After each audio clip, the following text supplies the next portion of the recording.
And next, we'll have Dr. Blumberg talk about surgical perspectives. So, what are some of the important things that you think about, Dr. Blumberg, when you're have a patient with a new diagnosis of anaplastic thyroid cancer?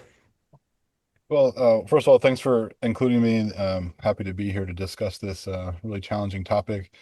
So, surgery is a critical component of treating this cancer, and the things that we need to think about are, sort of starting with what we learn in medical school, ABC, so airways, breathing, circulation. So the airway is a critical, important part of the treatment because if you can't breathe, you can't live. And so one of the things we want to see is what do we need to do there?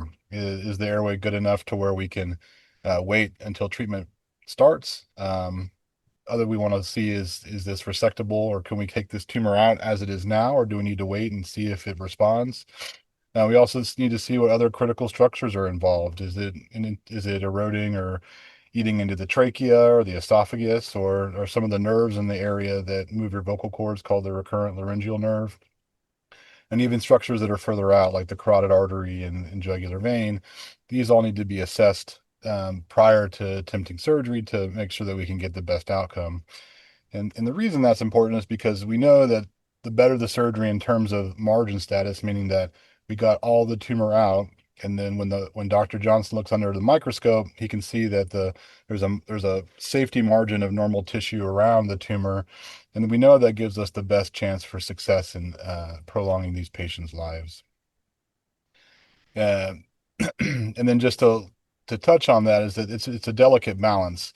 Um, um, we need to make sure that we preserve as much function as possible while taking the tumor out.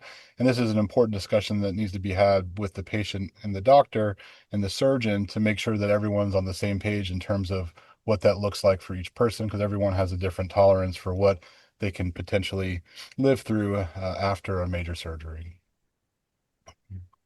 Yeah, and walk us a little bit through the staging. So, given just the um, very advanced and deadly presentation of this cancer, all anaplastic thyroid cancers are stage 4 by nature, but break down the staging for us, Dr. Blumberg.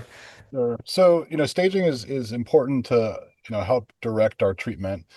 Um, Staging for anaplastic thyroid cancer, as Sid alluded to, is all stage 4, and that just speaks to the gravity of the disease and how aggressive and lethal this traditionally has been.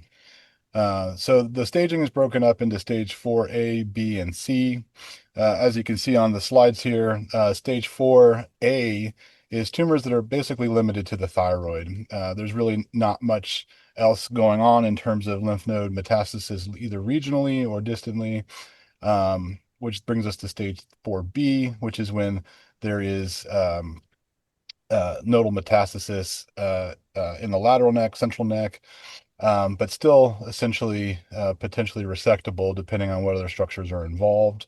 There's often extrathyroidal extension, meaning that the tumor is broken free of the thyroid into the soft tissues around the area. And then stage 4C would be distant metastasis.